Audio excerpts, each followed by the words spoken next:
एक स्पष्ट ऑडियो अनुभव के लिए हम इस वीडियो को देखते समय हेडफोन का उपयोग करने की सलाह देते हैं।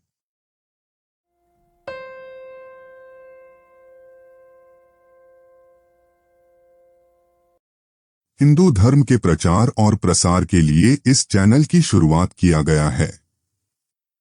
हमारा समर्थन करने के लिए कृपया चैनल को सब्सक्राइब करके वीडियो को लाइक और शेयर करें।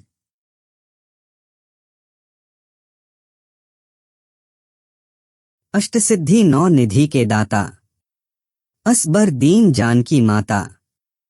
इस चौपाई में भगवान हनुमान को 8 सिद्धियां और 9 धन का दाता माना गया है, जिससे वे अपने भक्तों को विभिन्न कल्याणकारी गुण प्रदान कर सकते हैं।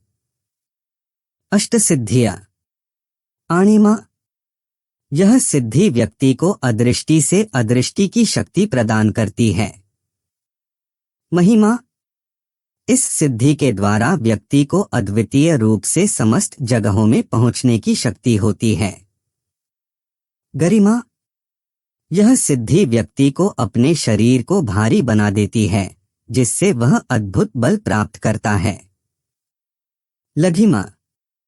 इस सिद्धि के द्वारा व्यक्ति अपने शरीर को अतिसूक्ष्म बना सकता है, जिससे वह अनुदर्शन का आनंद ले सकता है। प्राकाम्य। यह सिद्धि व्यक्ति को किसी भी वस्तु को उपयोग करने की शक्ति प्रदान करती है, चाहे वह कहीं भी हो। प्राप्तिः। इस सिद्धि के द्वारा व्यक्ति किसी भी वस्तु को प्राप्त कर सकता है, चाहे वह कितनी भी दूर हो। ईशित्व। यह सिद्धि व्यक्ति को ईश्वरीय शक्तियों की प्राप्ति का अधिकार प्रदान करती है। वशिव। इस सिद्धि के द्वारा व्यक्ति दूसरों को अपने वश में कर सकता है। 9 निधियां। महापद्म। यह निधि समृद्धि और ऐश्वर्य की प्राप्ति की शक्ति प्रदान करती है। महालक्ष्मी।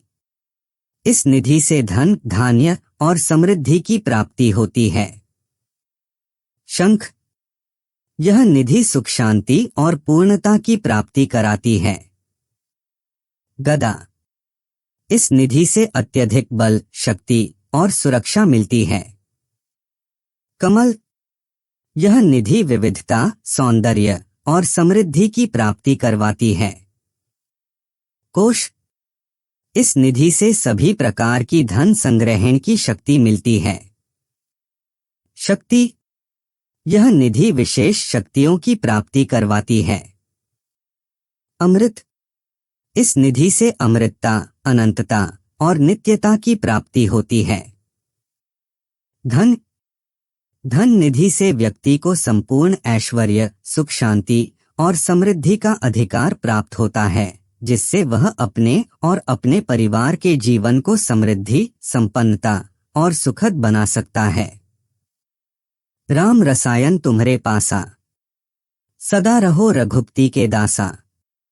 इस चौपाई में तुलसीदास जी श्री हनुमान जी की महिमा और उनके साकारात्मक रूप की प्रशंसा कर रहे हैं। इस चौपाई का अर्थ है, तुम्हारे पास राम का अमृत है, तुम उसे सदा रघुपति श्री राम के दास रूप में सेवन करो। राम रसायन तुम्हरे पासा। यहाँ राम रसायन से मुरारी का सामर्थ्य और भक्ति की अनंत ऊर्जा का संदेश है। हनुमान जी को श्री राम के भक्त बनाने वाले महान साधक के रूप में देखा जा रहा है। सदा रहो रघुपति के दासा। इस भाग्यशाली चौपाई में यह कहा जा रहा है कि हनुमान जी को सदा रघुपति श्री राम के भाग्यशाली दास रूप में रहना चाहिए। उनका निरंतर श्री राम के सेवा में रमना भक्तों को आदर्श दिखाता है। यह चौपाई हमें भक्ति, सेवा और निष्ठा की महत्वपूर्ण शिक्षा देती है और हमें यह याद दिलाती है कि सच्ची भक्ति में हमें सदा ही अपने आदर्शों और देवता के सेवा में लगे रहना चाहिए। तुम्हारे भजन राम को पावे, जन्म जन्म के दुख बिसरावे। इस दोहे में तुलसीदास जी भगवान राम की भक्ति का महत्वपूर्ण संदेश देते हैं। इसमें राम भजन की महत्वपूर्णता को उजागर किया गया है। तुम्हारे भजन से राम की प्राप्ति होती है और जन्म जन्म के सारे दुख भूल जाते हैं। तुम्हारे भजन से राम को पावे। यह बताता है कि हनुमान जी के भजन से ही भक्त को भगवान राम का दर्शन होता है और वह उनके साथ में संपूर्णता का अनुभव करता है। जन्म जन्म के दुख बिसरावे। इस लाइन से यह साफ हो जाता है कि भगवान के भक्ति में रात दिन की मेहनत और साधना से सभी जन्मों के दुखों का समाप्त हो जाता है और व्यक्ति सुख शांति में रहता है। इस दोहे से यह सामग्री उदाहरण है कि भगवान की भक्ति में ही सच्चा आत्मा का सुख छिपा होता है और वह व्यक्ति संसार के बंधनों से मुक्त होकर आत्मा के साथ मिल जाता है। अंतकाल रघुबर पुरजाई, जहाँ जन्म हरिभक्त कहाई। इस दोहे में तुलसीदास जी भक्त हनुमान की महिमा गाते हैं और कहते हैं कि जो भक्त हनुमान जी की आराधना अंतकाल में होती है उसका परिणाम बहुत श्रेष्ठ होता है। अंतकाल रघुबर पुरजाई में रघुबर श्री राम का एक अन्य नाम है और पुरजाई का अर्थ है श्री राम के पुरुषार्थ को पूर्ण करने वाला। इसलिए यह दोहा कहता है कि जब समय का समापन होता है तो हनुमान जी श्री राम की सेवा में लगे रहते हैं और उनके पुरुषार्थ को पूर्ण करने में समर्थ होते हैं। जहाँ जन्म हरिभक्त कहाई में यह कहा जाता है कि जो व्यक्ति अपने जन्म के समय हरिभक्ति में लगा होता है वह सदैव हरिभक्त ही कहलाता है। अंतकाल में भी ऐसे भक्त को भगवान की शरण मिलती है और उसे आत्मा का मोक्ष प्राप्त होता है। इस दोहे से स्पष्ट होता है कि भक्त हनुमान की सेवा और भक्ति सदैव कल्याणकारी होती है और उसका परिणाम अंतकाल में भी अत्यंत श्रेष्ठ होता है, जिससे वह हरिभक्ति में स्थिर रहकर भगवान की प्राप्ति को योग्य होता है।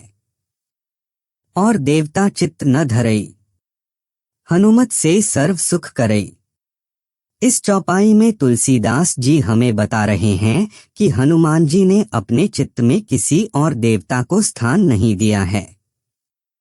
वह एकमात्र हनुमान जी ने ही सभी सुखों का सार्थक रूप से आनंद लिया है और इसलिए वह सर्व सुख का कर्ता बन गए हैं।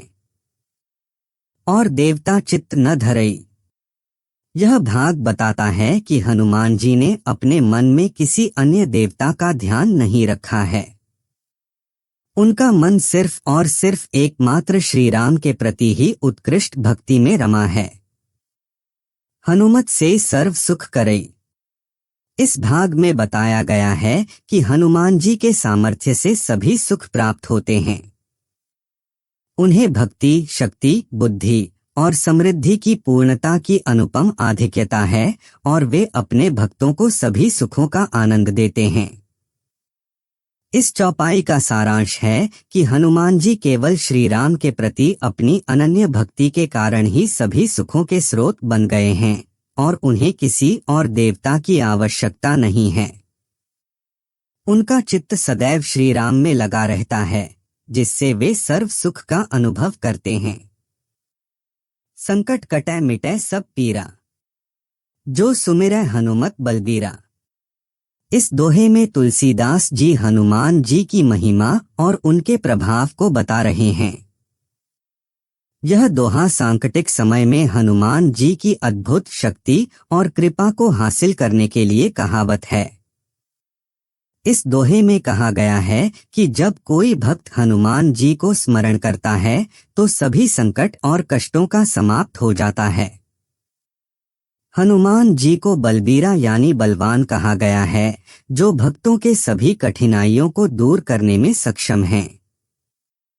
इस दोहे से यह सीखने को मिलता है कि हनुमान जी के नाम का स्मरण करने से सभी संकटों का नाश होता है और भक्त को शांति और सुख की प्राप्ति होती है।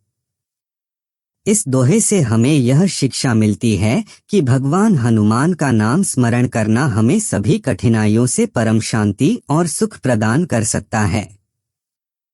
हनुमान जी को बलबीरा कहा जाता है, जिससे यह सिद्ध होता है कि उनका नाम सभी समस्याओं को दूर करने में समर्थ है। इसलिए अगर हम भक्तिभाव से हनुमान जी को याद करें तो हमारा हर संकट समाप्त हो सकता है और हम जीवन में सुख शांति का अनुभव कर सकते हैं। जय जय जय हनुमान गोसाई, कृपा करहु गुरुदेव की नाई। इस दोहे में तुलसीदास जी भगवान हनुमान को 3 बार जय जयकार करते हैं, जिससे उनकी महिमा की महत्ता को दर्शाते हैं। वे भगवान हनुमान से गुरुदेव की कृपा की प्रार्थना करते हैं, जिससे वह भक्तों पर अपनी आशीर्वाद से अपने भक्तों की सहायता करें। इस दोहे में एक भक्त की समर्पण भावना है और उसका गुरुदेव के प्रति विश्वास। इससे स्पष्ट होता है कि भक्त चाहता है कि हनुमान जी उस पर अपनी कृपा बनाए रखें और उसे दिव्य मार्ग पर चलाएं। जो 100 बार पाठ कर कोई, छूटी बंदी महासुख होई। इस दोहे में कहा गया है कि जो व्यक्ति हनुमान चालीसा को 100 बार पढ़ता है उसे महासुख मिलता है और वह संपूर्ण संकटों से मुक्त हो जाता है।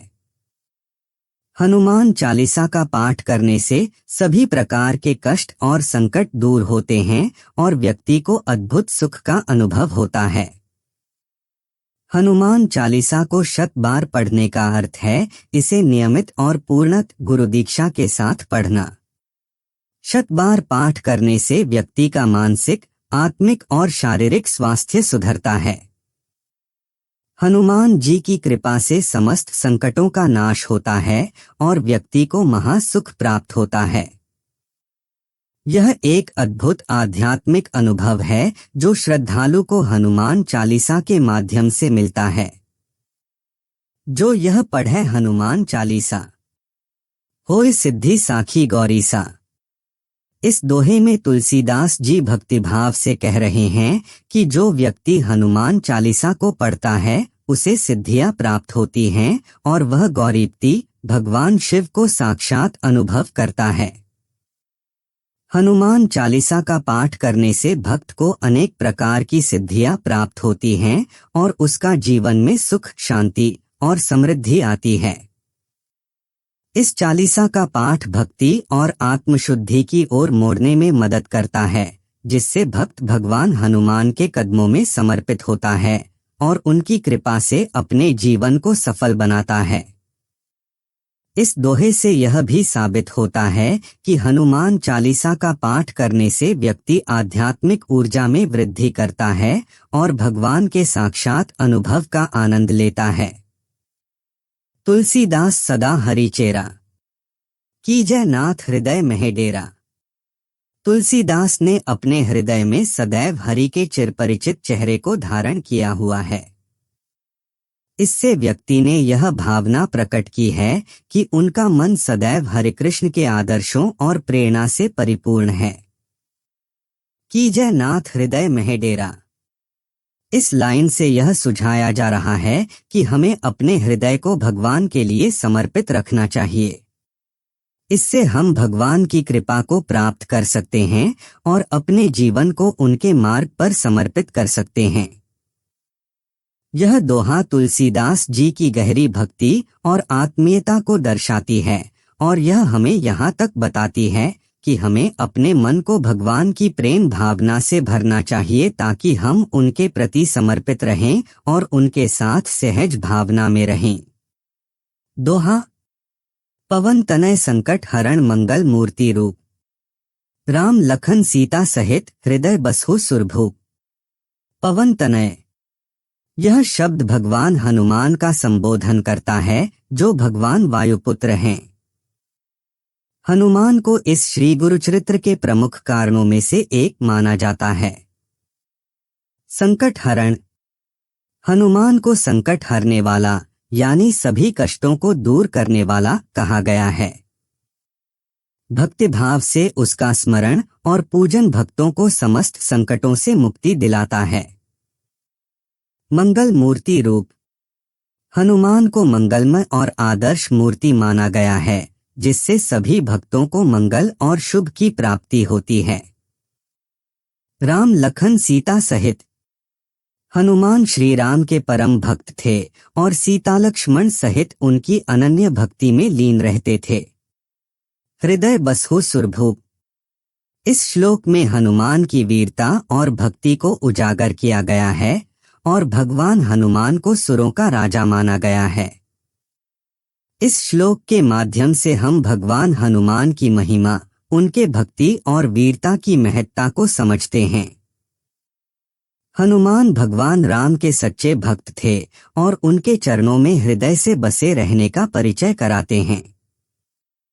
उनकी पूजा और स्मरण से सभी संकट दूर होते हैं और भक्तों को मंगलमय जीवन मिलता है। सियावर रामचंद्र की जय। पवन सुत हनुमान की जय। बोलो भाई सब संतान की जय।